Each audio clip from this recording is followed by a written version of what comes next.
Okay, we're going to continue on now with Coulombs Law.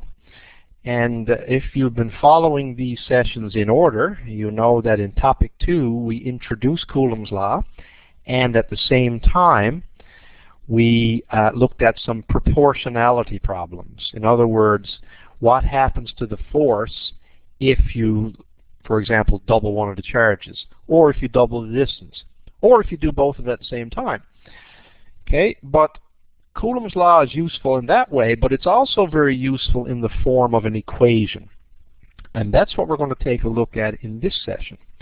We're going to look at what happens when we actually use Coulombs law to find the force. Not to find out what happens to the force, like does it double, does it half, does it whatever. We're going to find out exactly what the force measures to be. All right, so before we can do that, we need to go back and revisit Coulombs law.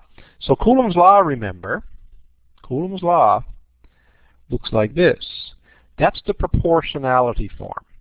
Okay, in other words, the force between the objects, either attraction or repulsion, it doesn't matter which, is charge A times charge B over R squared.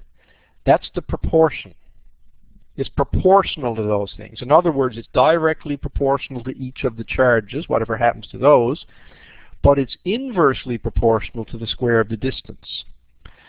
And as with any proportion, we can turn that proportion into an equation by adding a proportionality constant. And this is essentially what Coulomb did when he was developing this relationship. He did some experimentation and figured out what that proportionality constant is that makes these two things equal. And we call it K, and the value of K is 9.0 times 10 to the 9 newtons times meters squared per coulomb squared. And the units are just so everything cancels except for newtons, so we can get newtons for force. But that gives us this relationship for Coulombs law. Okay, we'll draw a box around it. That's an important equation. That equation, in fact, is found on the data sheet that you will get with your public exam. Now, I think on the data sheet it's written as Q1, Q2 instead of QA and QB. Doesn't matter. It's still the same equation. Like I said, I'm used to writing it with A and B instead of 1 and 2. That's the reason that I put it down like that. It's a hard habit to break. Anyhow, that would be Coulombs law in equation form. So the K we always know because it's a constant. So now if we know the two charges and the distance between them, we can figure out exactly what the force of attraction or repulsion would be. And it's easy to tell if it's attraction or repulsion because all you got to do is take a look at the signs of the charges. If they're like charges, it's repulsion. And if they're opposite charges, it's an attraction. So that's how you figure out the direction of the force. So let's look at how that's applied. Let's look at some questions from public exams that use that relationship. First one, and these questions, again, very, very common. In fact, I don't think there's any old publics that have not had at least one question on on Coulombs law. I can't recall one single exam that hasn't used this relationship. So the relationship we're talking about is Coulombs law. F equals, and it's Fe for electrostatic force, but it's QA, QB over R squared. That's Coulombs law. Now in the first one here, we're asked how far apart are they? In other words, we're given the force, we're asked to find the distance. So I would rearrange this equation then to look like this. I would say R squared is actually K, QA, QB over F. And you plug your numbers in. You plug your numbers into that. So that would be 9.0 times 10 to the 9. That's K. My two charges are 0.150. I'm going to leave the 0 off to save space. 0.075. Again, I'm going to leave the final 0 off to save space. Divided by the force, 4.25.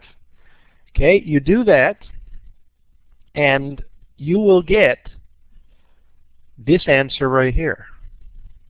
However, remember, that's r squared. So you want to take the square root of that. You want to take the square root of that to get r. And the square root of that number is 4,880, which is choice C, because you'll notice they're all written in scientific notation. And the reason that's done is because some of these numbers are really small, some of them are really large. So to prevent having to write down like 6 zeros after the decimal, or like 4 or 5 zeros at the end, then we write it in scientific notation so we can make the number a lot shorter.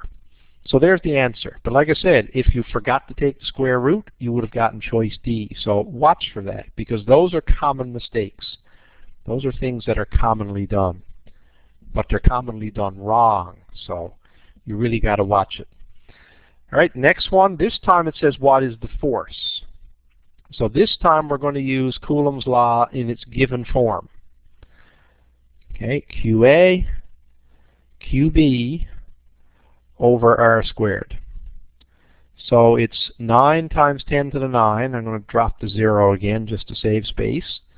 1.5 times 10 to the power of -5. These are much more typical charges this time than the last one. 1.03 times 10 to the -5. And that's all over the distance. Don't forget to square the distance, though, because, again, that's a very common mistake. And I'm going to tell you right now, the answer you would get if you forgot to square the distance, 9 times out of 10 it's going to be there as a choice. So you really got to be careful. Make sure you remember to square that distance, because if you don't, you're going to get one of the answers there. The answer when you do this is 0.009656. Now you'll notice that there should be 3 significant digits. Now, you might think there's only 2 because the constant k is just 9.0 times 10 to the 9. But as a general rule, we don't count the constants in terms of significant digits in our answer, because the constant is not a value that's been measured. It's a given value. Like, it's a given constant, in other words. It's not a measured value as such. So we tend not to use those when we're determining the number of significant digits that should be in our answer. We never use that as the limiting factor. Okay, that's in general. You just shouldn't do that. Anyway, that number right there would be 9.66 times 10 to the -3, which would be choice A right there. That's it. And then the next question. Same thing again, isn't it? It's the same equation. F is equal to K, QA, QB over r squared. And again, those things are all given. The 2 charges are given. Now be careful though, look. The 2 charges are given. One got -6 for the exponent, the other one has -5. That's another thing you got to watch. Really look at the numbers, because it'd be so easy to look at that and put in a -6 for both of them or a -5 for both of them. But they are different. One is -6, one is -5. And they're separated by a distance of 0.015 meters. You plug those numbers in, the answer you would get would be 4,500 newtons, which is D. And the reason I'm doing so many of these that are alike is I'm just trying to reinforce with you that these questions are very common on the public exam. Because they appear there so often, there's a good chance it's going to be there again this year. Okay? The same types of questions do tend to repeat over and over again. Not the exact same question, obviously, but the same types of questions. The same categories, right? Those things tend to repeat themselves. Let's try some more. Okay, look, same thing again, isn't it?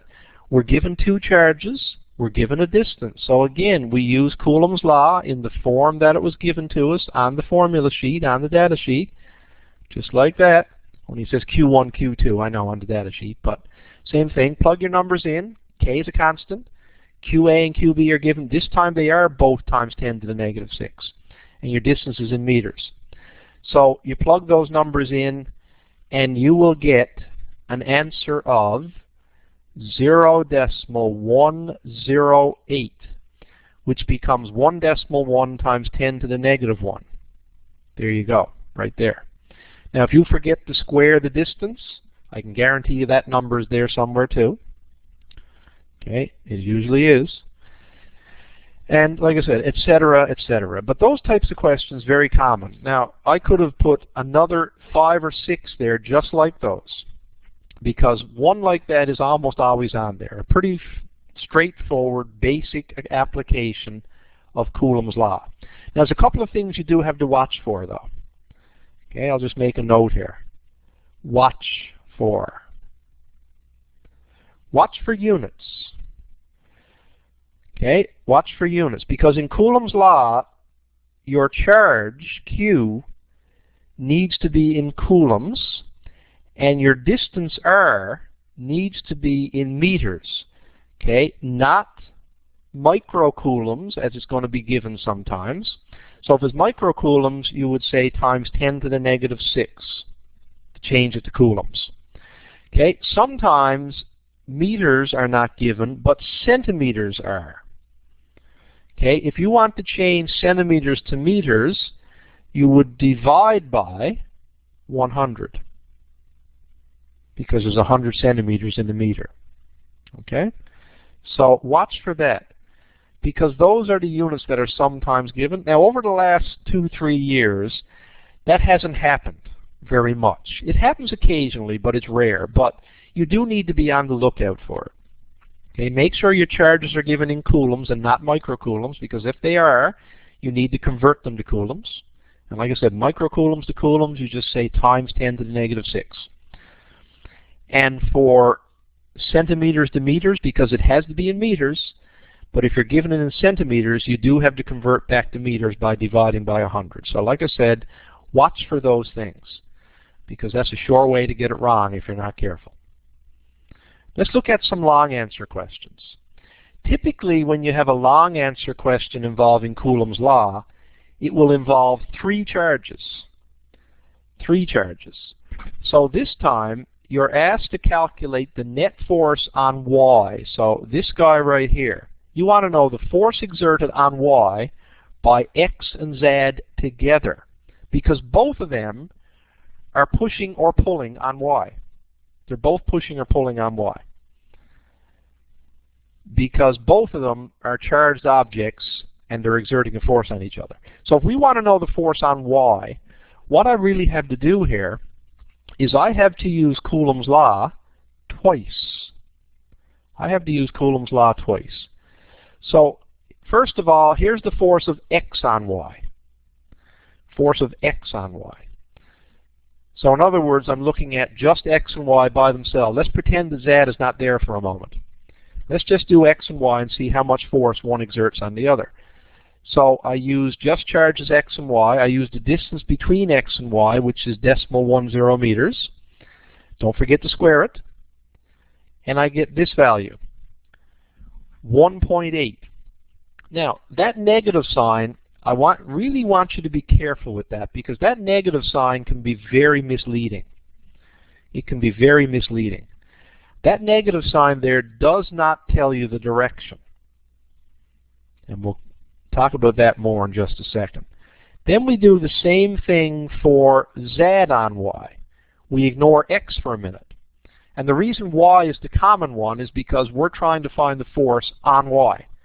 So we use the numbers again, and we get a negative 1.2 this time. Now again, like I said, I usually tell my students not to put those negative signs in for charges when you're doing the calculation, because Coulombs law, this equation here, that is a scalar measurement.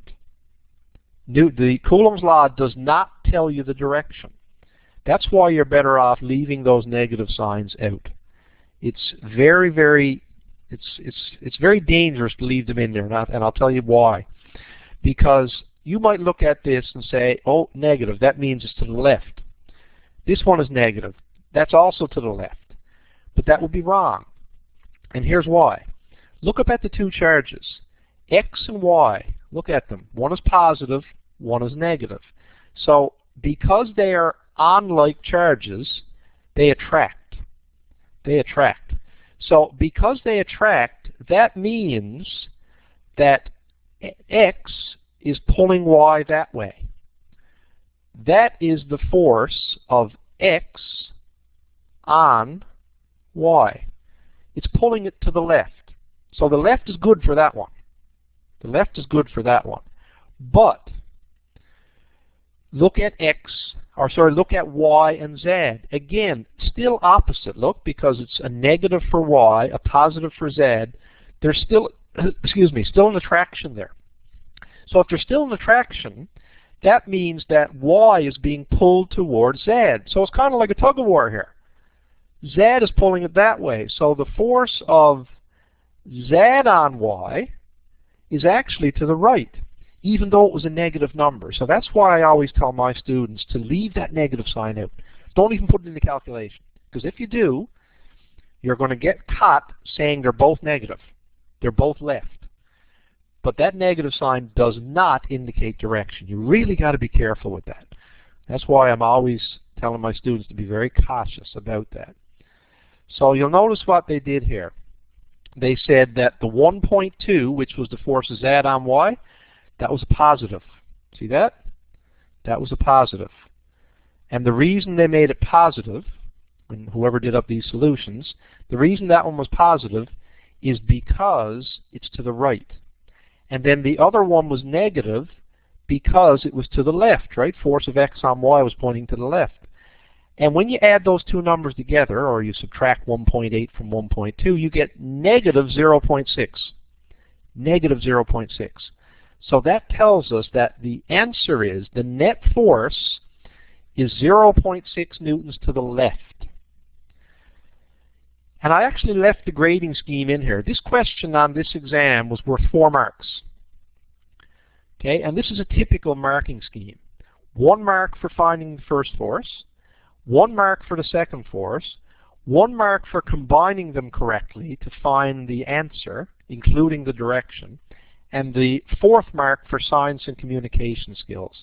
What that means, if you haven't watched another one of these recordings where I've mentioned it, what that means is there's a half a mark for units and a half a mark for significant digits. Now the significant digits in this one are kind of tricky. Okay, this number had 2, this number had 2. The answer only has 1. See that? 0.6.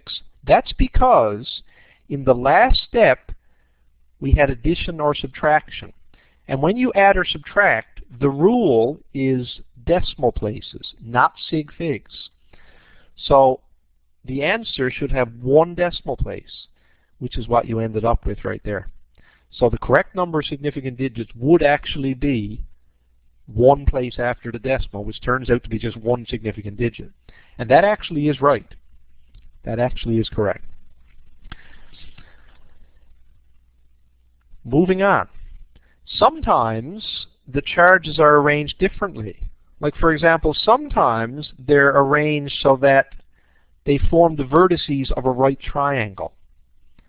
Okay? In other words, instead of your 2 forces being easy to add because one is one direction, one is the other, or they're both in the same direction, what happens now is you end up having to draw a vector diagram. So that changes it a little bit. Let's see how. Okay, so here's how we start. Same as before. First we find the force of X on Y. Then we find the force of Z on Y. And you see what the 2 measurements are. Now again, let's look at directions. This time, if you look carefully, X on Y, one is positive, one is negative, right? X is positive, Y is negative. So they attract. That means Y gets pulled this way.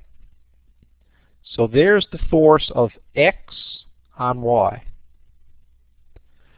But this time, Z on Y, look at Z and Y. Z and Y are both negative. That means that Y is actually being repelled. So there's the force of Z on Y. It's actually pushing it away. Now what you'll notice is these 2 forces are actually at right angles to each other. So we can't just say one plus the other or one take away the other. That won't work. What we have to do is we have to draw a vector diagram. So what I do is I draw the green vector, which is up, and I draw the red vector, which is to the left, like that, and my resultant vector would be right here. There's my net force right there. That's my net force. Okay, I know what those two sides are. And remember, when you know two sides in a triangle like that, in a right triangle, you can find the third side, right? This one here is 109.3. The other side, the green one there, that one is 99.7. All we have to do is use the Pythagorean theorem. A squared plus b squared equals c squared, where c is the hypotenuse. And the hypotenuse here is f net. So I do this. I say f squared, f net squared, equals fx on y squared plus fz on y squared. Then I plug the numbers in. There's what we get. So I got 109.3 squared plus 99.7 squared. Don't forget to take the square root at the end. And you get this number, 148 newtons. And again, you can see what the marking scheme was for that one. Notice they only asked you for the magnitude of the net force, right? Only magnitude. See that? Only the magnitude.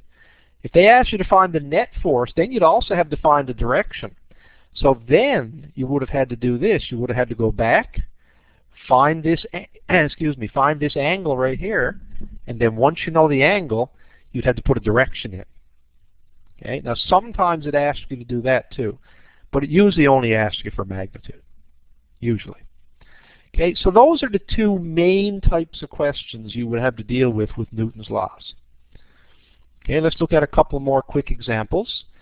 Normally that's the way you see them, where they're all lined up. And usually, although not always, usually they ask you to find the force on the middle one. That's normally the way it's done. Normally it's the force on the middle one. Okay, so let's have a look. Okay, the force, the electric force on B will be the force of A on B plus the force of C on B. Okay, so this time they've done them all together. See that? Okay, so there you have it. And it ends up being 2.1 newtons to the right. Now, here's why that works. Just watch. If we look at the directions, A and B are both, you'll notice, both positive. That means A is repelling B. So the force on B is actually this way. That's the force of A on B.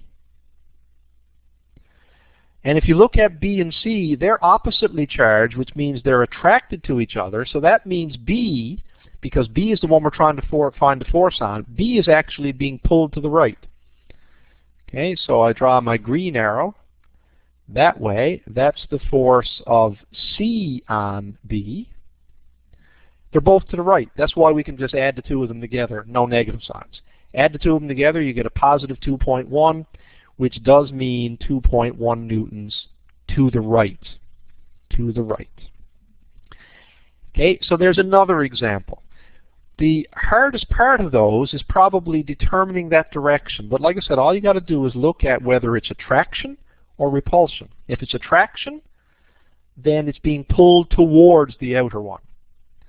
If it's repulsion, then it's being pushed away from the outer one. That's why for A on B, because they're like charges, that means A is repelling B, pushing it away. That's why the force is to the right. But for C on B, you'll notice that C is oppositely charged, so therefore it's attracting B or pulling it towards it, which is to the right. So they're both to the right this time. They're both to the right. Okay, one last example, very similar. This time again, it is the force on the middle one. Okay, we are asked to find the force on this guy here in the center. And like I said, that's normally the way it's done. Not always, but normally. It doesn't have to be. But like I said, that's the way it normally is done. Okay, so we look at this one, same type of idea. We find the force of A on B and the force of C on B. And again, those negative signs are in there, but those negative signs can be very misleading. Okay, if we look at the directions again, okay, A and B are oppositely charged, which means B is being attracted or pulled that way. So there's A on B right there. But B and C are also opposite, which means B is also being pulled towards C, which is in the opposite direction, you'll notice. So one is to the right, one is to the left. So then you have to figure out directions. Here's how that works. Because A is attracting B, it's pulling it to the left. So that 1.7 newtons is left. Because C is also attracting B, and C is on the opposite side, it's actually pulling it to the right. So they're actually opposite directions. So now we just add the two of those together. We make the 1.7 negative because it's left. We make the 0.77 positive because it's to the right. When you add them together, you get a negative 0.9. And negative 0.9 means to the left. So again, there's your direction. Okay, so like I said, the hardest part of those is figuring out the directions of the forces. If you can figure that out based on the attraction and repulsion, the rest of it is fairly straightforward. Fairly straightforward. So that concludes our coverage of Coulombs Law. The next topic that we're going to look at, still in electrostatics, is we're going to look at the concept of an electric field and the strength of that electric field. Because in order for these two objects to attract or repel each other, there has to be an electric field around them that interact with each other. And that's what causes the repulsion or attraction. So that's what we're going to look at as topic number 4 in Unit 2. That is electric fields and field strength. So again, keep studying, keep working hard, and the exam, the final exam, the public exam, won't seem nearly so bad if you're prepared.